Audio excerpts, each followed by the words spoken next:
Hey, hey, hey, hey, j'espère que vous allez bien. Je vous retrouve aujourd'hui dans une nouvelle vidéo Talks où nous allons aborder un sujet qui est revenu au moins une cinquantaine de fois, voire plus, sur le fait de comment je fais pour voyager seule, quels sont mes tips, mes anecdotes, qu'est-ce qui m'a poussé à voyager seule. Donc aujourd'hui je réponds à vos questions. Je vous laisse vous installer sur votre canapé, dans votre lit, faites-vous un petit thé, un petit café. Pour ma part ça va être un café. Et je vous retrouve tout de suite pour répondre à vos questions.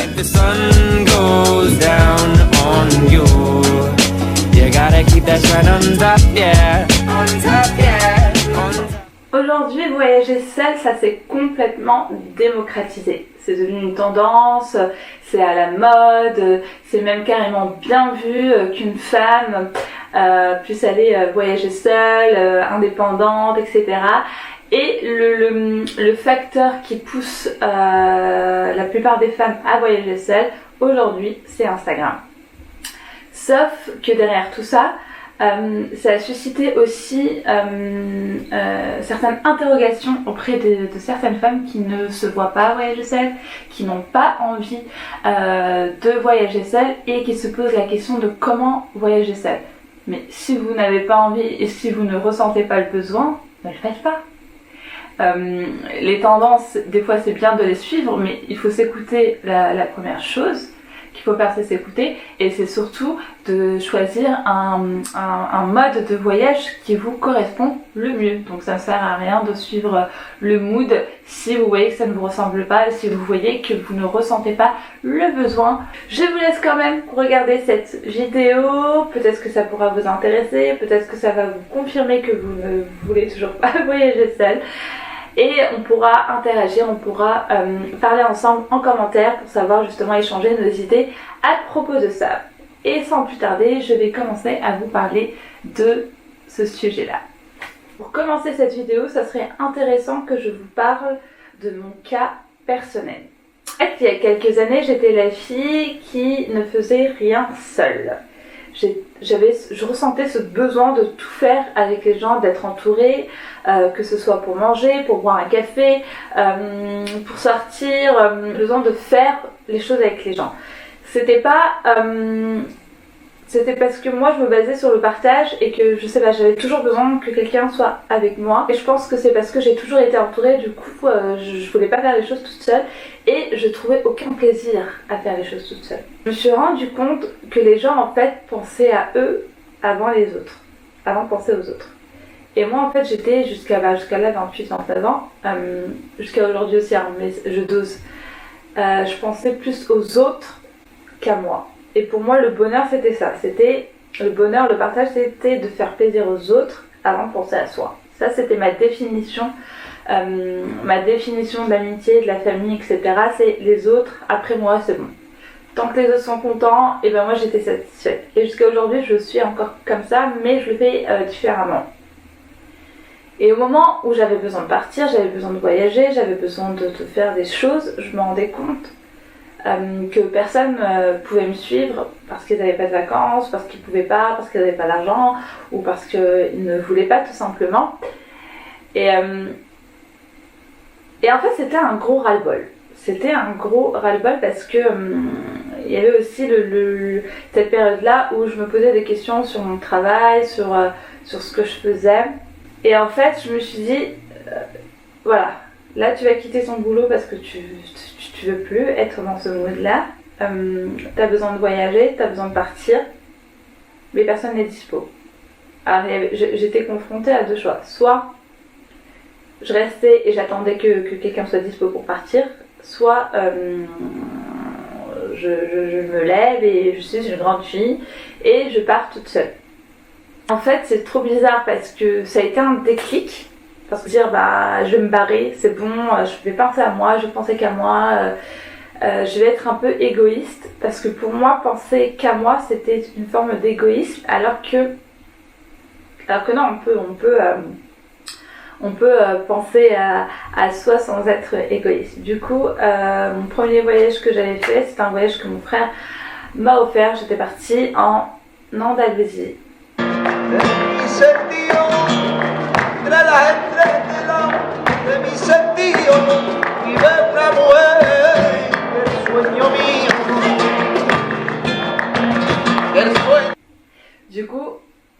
cette expérience, je l'ai vraiment adorée de ma life. J'ai vraiment kiffé, je me suis sentie vraiment en liberté, j'ai vraiment adoré le fait d'être toute seule,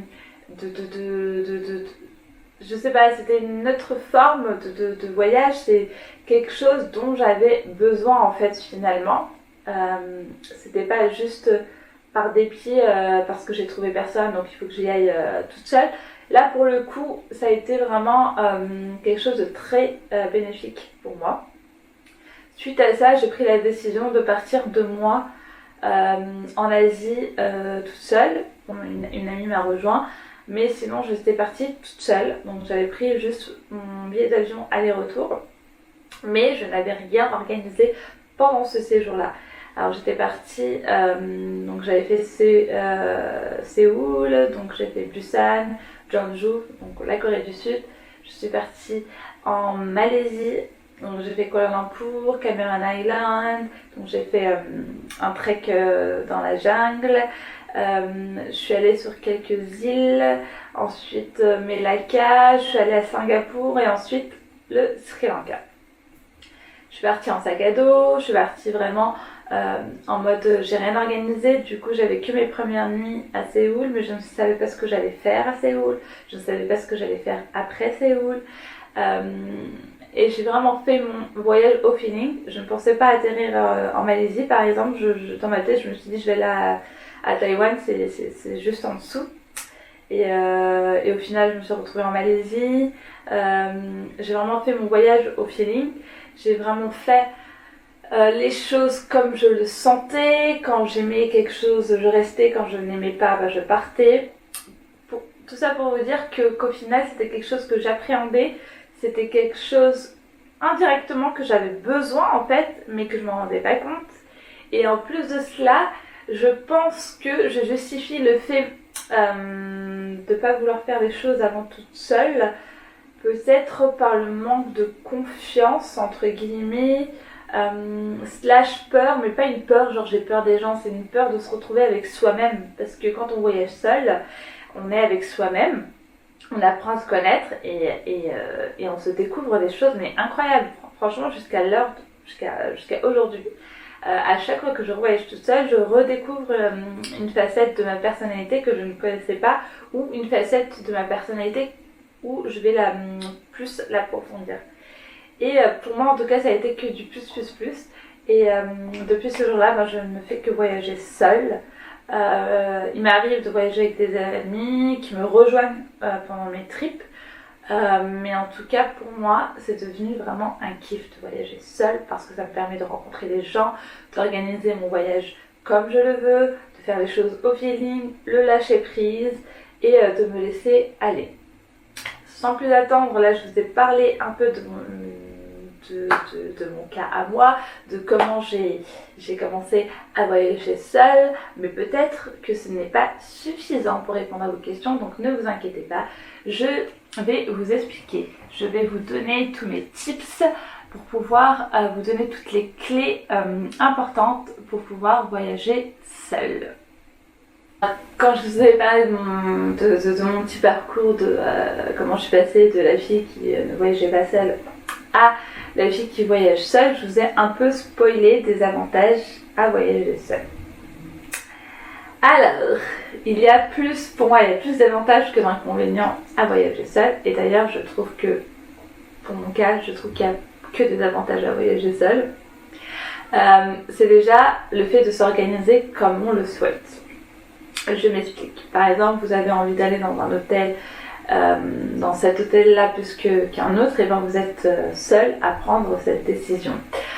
Si vous voulez partir dans cette ville et pas dans celle-ci, vous êtes seul à prendre cette décision également. Et même durant le séjour, et ben vous vous organisez comme vous le souhaitez, vous mangez à l'heure que vous voulez, vous allez dans les endroits comme où vous avez envie d'aller, vous parlez à qui vous voulez. Vraiment, en fait, il y a ce côté liberté et indépendance, parce que c'est vrai que même quand on voyage en couple ou en famille ou autre, on a cette dépendance avec l'autre personne et l'autre personne également pour trouver un compromis, pour trouver un terrain d'entente pour s'organiser et passer des journées où tout le monde va être content. C'était la petite phrase. Tout le monde va être content. Voilà, on essaie de trouver des choses en commun. Et parfois, on passe à côté de choses qu'on voudrait faire et on en fait tous des petits sacrifices. Alors, voyager seul, ça permet aussi de rencontrer de nouvelles personnes et parfois même de nouveaux amis. Moi, il y a beaucoup d'amis de longue date que j'ai rencontrés sur la route, que j'ai rencontrés pendant mes voyages. Donc ça permet de créer des liens avec de nouvelles personnes parce que quand on est seul, les gens viennent plus facilement à nous et nous on a cette tendance à être plus décoincés entre guillemets, plus amenés à discuter avec d'autres personnes parce qu'on n'a personne avec nous. Et il y a ce côté aussi introspection, donc on se retrouve seul avec soi-même, du coup on s'interroge sur beaucoup de choses, on apprend à se connaître, comme je vous l'ai dit tout à l'heure, moi jusqu'à l'heure d'aujourd'hui, il y a beaucoup de facettes de ma personnalité, de moi que je découvre au fur et à mesure de mes voyages. Du coup, à chaque voyage, j'en apprends un tout petit peu plus à chaque fois, un tout petit plus à chaque fois, et c'est fou parce que on croit vraiment se connaître à 1000%, mais au final, on se connaît pas. Et je pense que tout au long de notre vie, on va apprendre à se connaître. Plus on mûrit, plus on a une ouverture sur nous. Et puis, on gratte petit à petit, en fait. On découvre. Et puis c'est fou parce que c'est incroyable. Vous allez être à un moment, je pense à un moment donné, confronté aussi à une prise de conscience. Ça dépend de ce que vous voyez quand vous voyagez, ça dépend de comment vous voyagez également. Et ça dépend de l'endroit où vous allez, mais au bout d'un moment, je pense que vous allez être confronté à ça. Prise de conscience d'une injustice, par exemple, d'un peuple, prise de conscience écologique, prise de conscience, je ne sais pas, même personnelle. Vous pensez, je sais pas moi, faire de votre vie une carrière ou quoi que ce soit et que vous vous rendez compte que vous n'êtes pas faite pour ça. Toutes ces choses-là, en fait, il y a vraiment une grosse prise de conscience. Maintenant, je passe au sujet de seul au monde. Parce que pour la plupart des personnes, quand on leur dit voyager seul, pour eux, c'est voilà, on est seul au monde, on est toute seule pendant tout le voyage, on fait tout toute seule, on est des solitaires, on est des sans amis, alors que non. La plupart des personnes pensent que quand on part voyager seul, on fait notre voyage de A à Z seul. On ne rencontre pas d'autres personnes, on fait notre itinéraire seul, on voyage seul, et je vais vous dire, c'est complètement faux.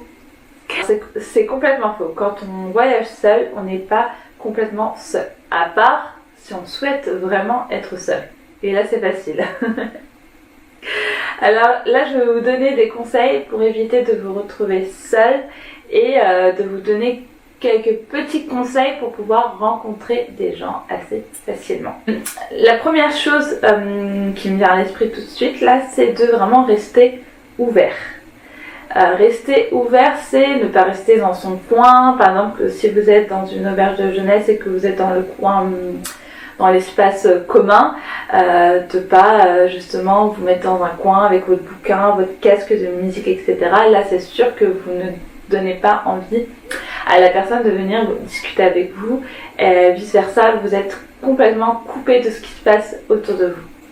Et au bout d'un moment, je pense qu'il faut prendre aussi l'initiative d'aller vers l'autre et de ne pas attendre que l'autre vienne vers vous. C'est un peu le challenge de sortir de sa zone de confort et d'aller vers l'autre pour entamer une conversation. Et je vous conseille, et c'est assez facile. C'est vrai qu'au début, c'est un petit peu compliqué. On se dit, mais il va me dire, c'est qui toi, tu vas me parler? Mais en fait, non, parce que ces gens-là qui voyagent ça, puisque généralement, si je prends le cas d'auberge de jeunesse, mais ça, je vais vous en parler plus tard.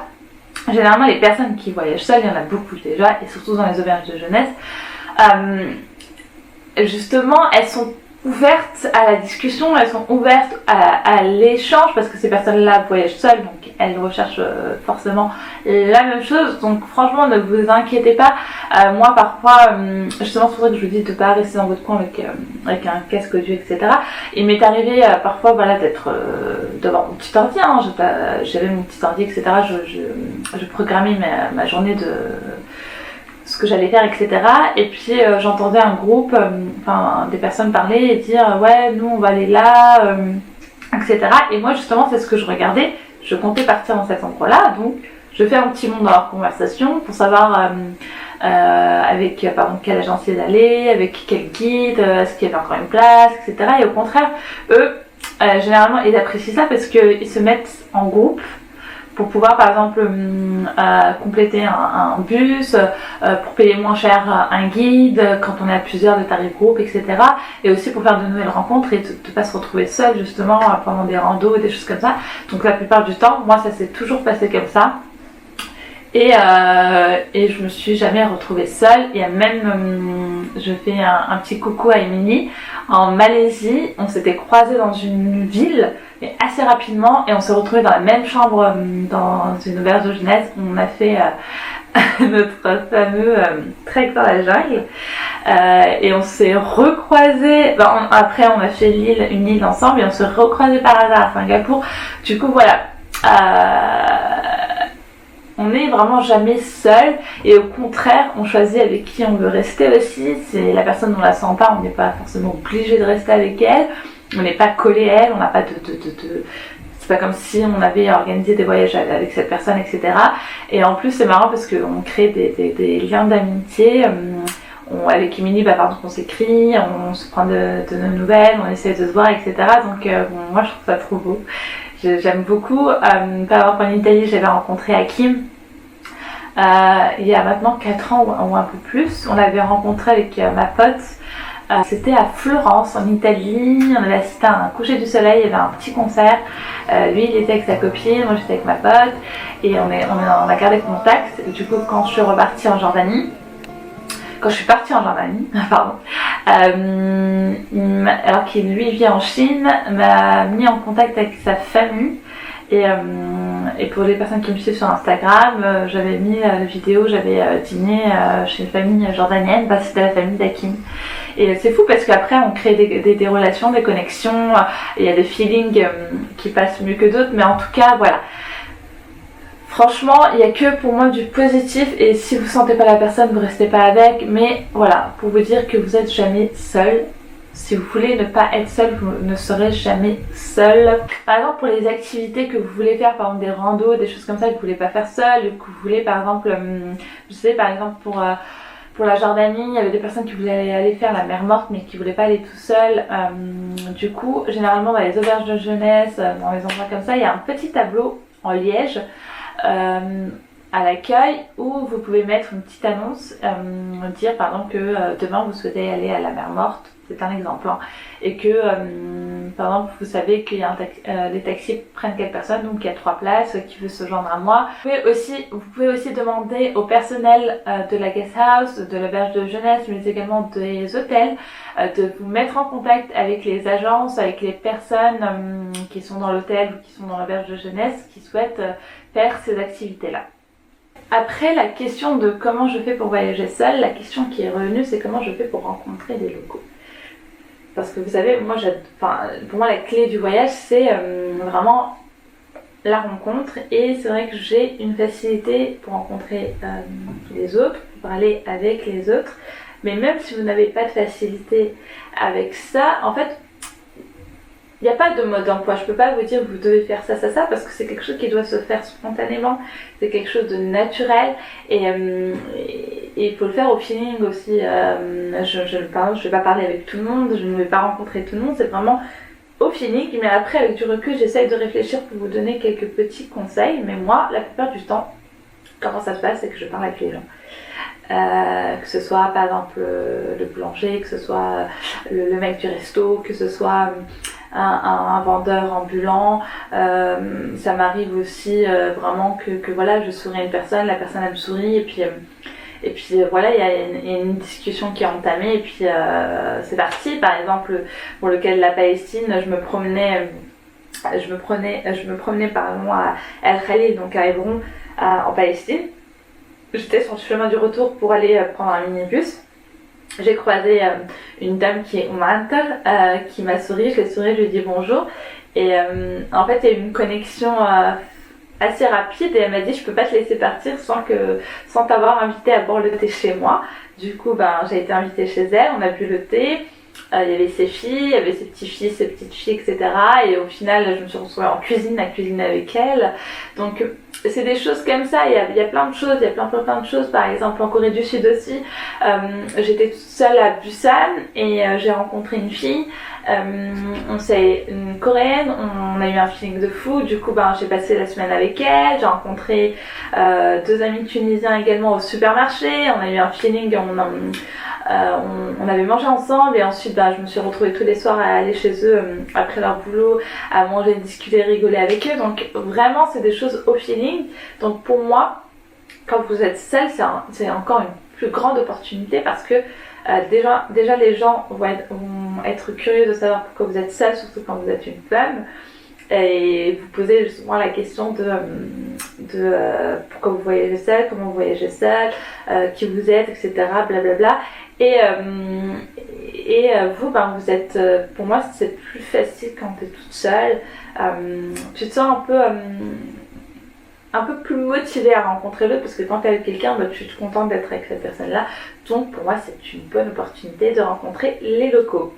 À des personnes qui ont du mal à aller vers l'autre directement dans la vraie vie, il y a certains sites qui permettent de rencontrer des locaux, comme notre fameux réseau social qu'il faut utiliser pour les bonnes choses. Donc Facebook, il y a beaucoup de groupes de voyages, par exemple, je sais pas moi, de voyages par exemple, je sais pas, en Jordanie, en Malaisie, etc.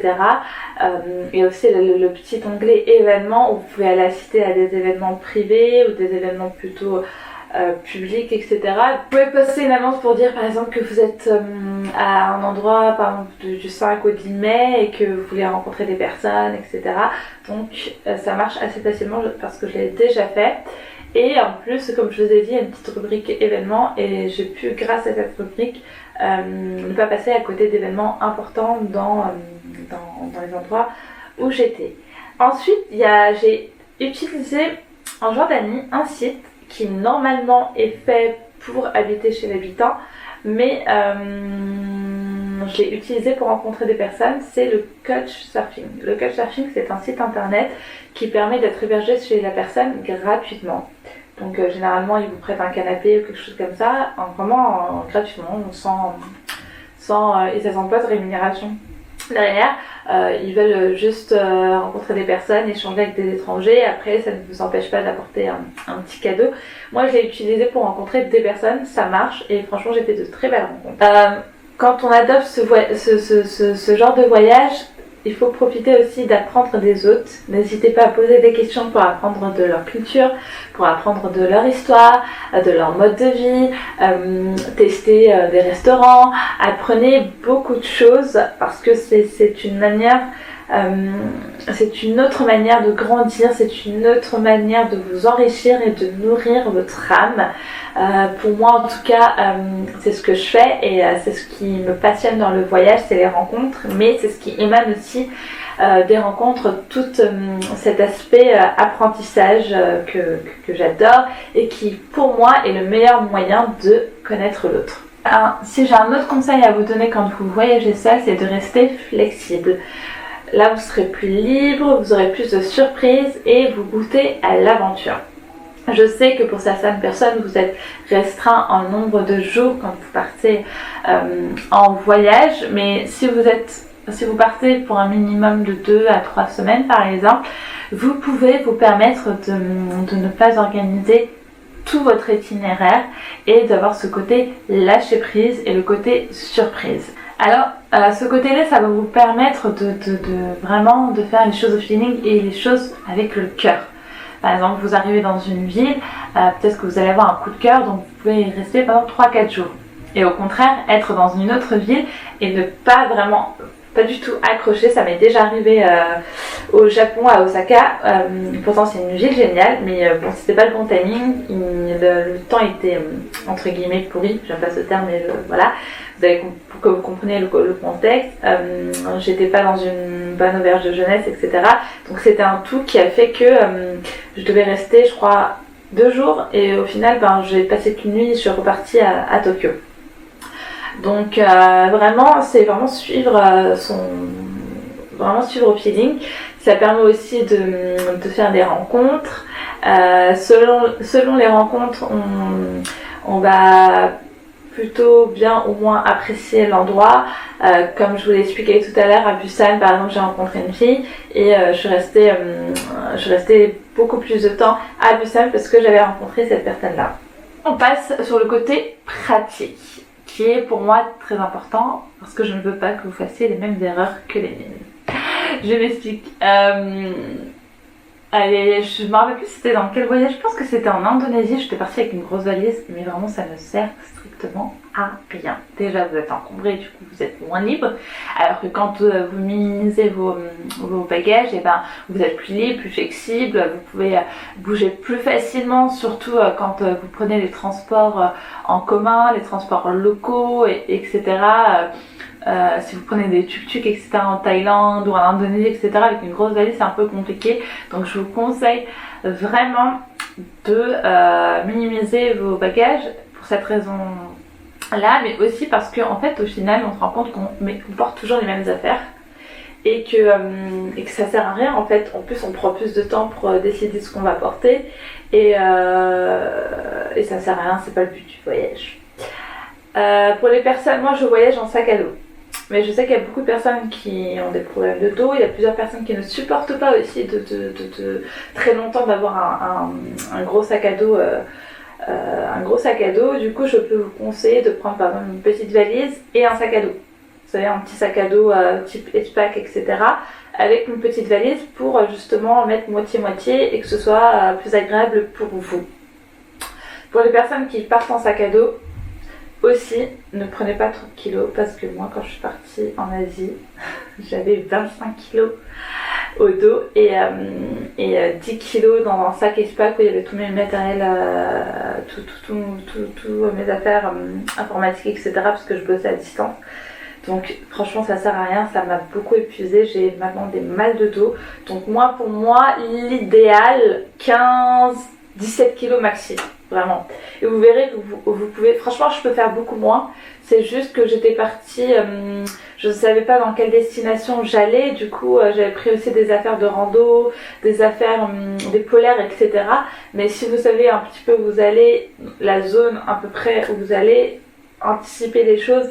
Et franchement, faites vos tenues, par exemple, un pantalon avec plusieurs hauts, ou plusieurs hauts avec le même pantalon, vous pouvez switcher les tenues et surtout prenez des tenues confortables, ça ne sert vraiment à rien d'amener 10 000 trucs. Son passeport sur vous, la photocopie de votre passeport, les numéros de téléphone des ambassades et consulats français pour les Français à l'étranger, les numéros de vos hébergements, les adresses de vos hébergements sur un papier.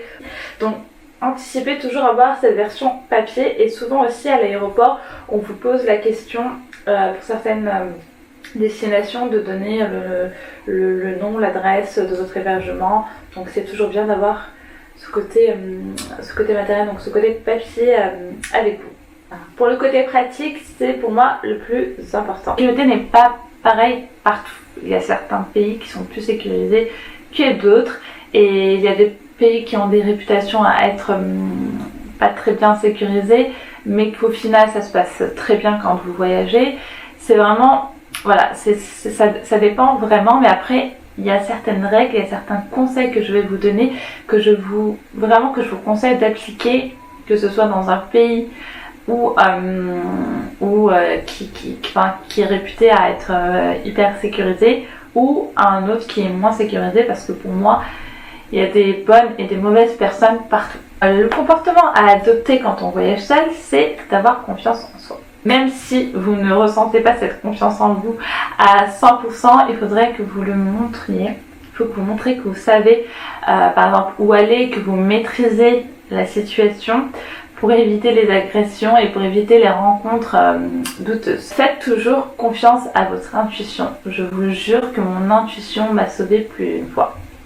Je ne dis pas que j'ai failli vivre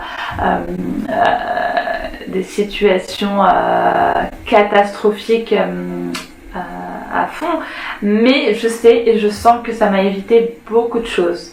Donc ne doutez pas de votre instinct. Si vous ne sentez pas quelque chose, si vous ne sentez pas quelqu'un, ne le faites pas. Et montrez toujours que vous êtes sûr de vous. Si vous avez peur, ne montrez pas que vous avez peur, parce que quand vous avez peur, c'est là que la personne en face de vous qui comptait faire quelque chose de mal a encore plus de motivation à le faire. Donc c'est un travail à faire sur soi, mais franchement, moi je suis quelqu'un de très expressif, je suis quelqu'un qui a du mal à cacher mes émotions, etc. J'ai réussi à le faire, donc je pense que tout le monde peut le faire. Là c'est la partie un peu péché entre guillemets, parce qu'il y a des petits mensonges qui peuvent vraiment vous sauver. Par exemple, la plupart du temps quand on voyage seul en tant que femme, on nous demande si on est célibataire. Dans certains cas où vraiment j'ai discuté avec la personne pendant longtemps, je dis la vérité, mais quand je vois qu'on pose directement la question ou que c'est un groupe de mecs, etc., généralement je dis que je suis mariée. On me dit il est où ton mari, je dis qu'il est à l'hôtel, il est en train de dormir, ou qu'on se rejoint dans un autre endroit si je reste dans la ville pendant longtemps et que je risque de recroiser ces personnes là. Sinon je dis que je suis avec des amis qui sont pas très loin, mais voilà, parce que en fait parfois c'est très mal vu d'être une femme seule, et on connecte ça à des choses qui sont pas forcément très positives et qui peuvent nous porter préjudice. Du coup, il y a des petits mensonges parfois qui peuvent nous sauver. Donc, je suis mariée, il y a un certain respect qui va être établi. Ou quand je dis que je suis avec des amis, ils vont dire ah bah elle est pas seule en fait, donc ça va. Je sais pas comment expliquer. Je pense que dans certaines cultures, etc. Après c'est normal, hein. Même en France, c'est que ça fait que quelques temps où c'est vraiment vu normalement qu'une femme voyage seule, etc. Donc je ne vais pas blâmer ces cultures-là, au contraire. Mais je pense que petit à petit, ça s'intègre aussi dans leur culture. Du coup, même moi, je me sens plus à l'aise à dire parfois que je ne suis pas seule.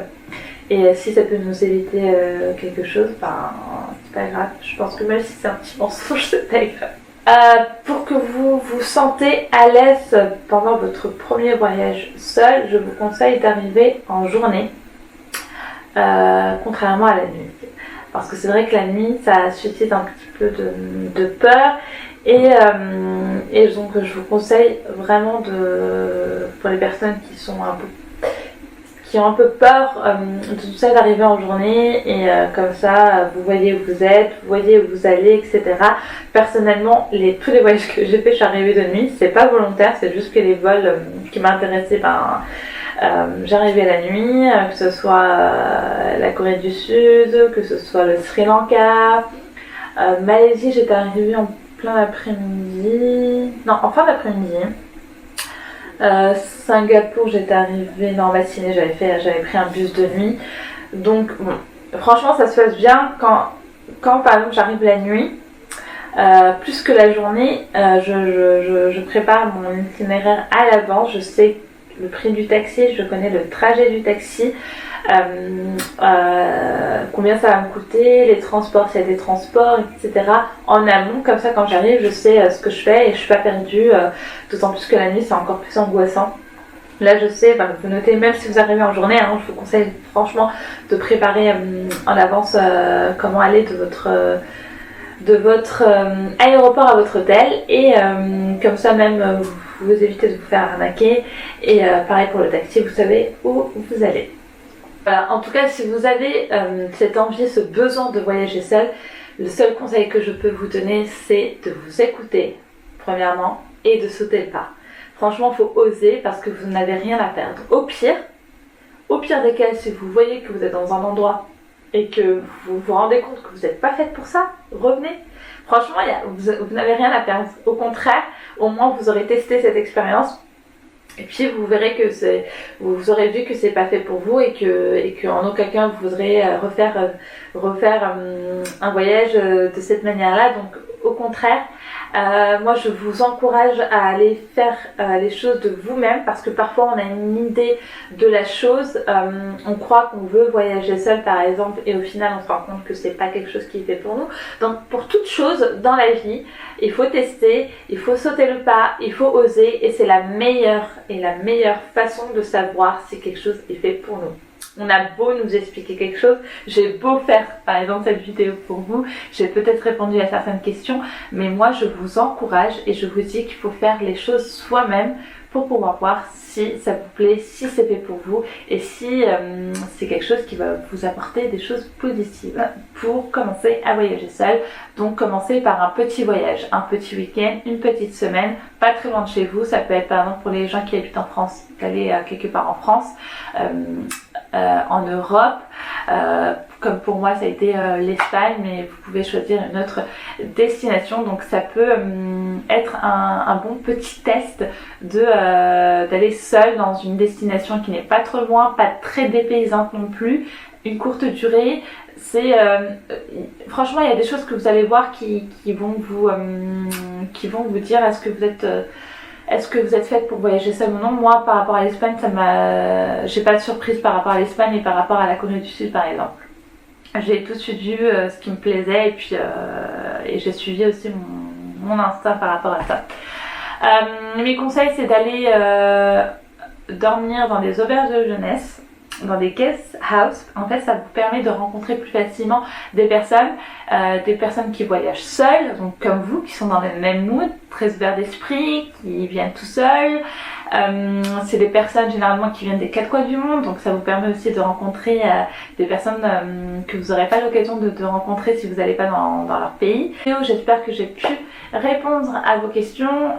C'est vrai que cette vidéo est assez longue parce que je l'ai fait vraiment au feeling et par rapport aux questions que vous m'avez posées, donc j'espère que j'ai réussi à répondre à vos questions. N'hésitez pas à liker si vous avez aimé la vidéo, à commenter. Donc si j'ai oublié quelques questions, si je n'ai pas approfondi certaines questions, n'hésitez pas à le mettre en commentaire, n'hésitez pas à partager vos ressentis, à partager vos freins à voyager seul, vos expériences. N'hésitez pas également à partager ma vidéo, je pense que ça peut profiter à certaines personnes. Et je vous dis à très bientôt pour une autre vidéo Talks. Bye!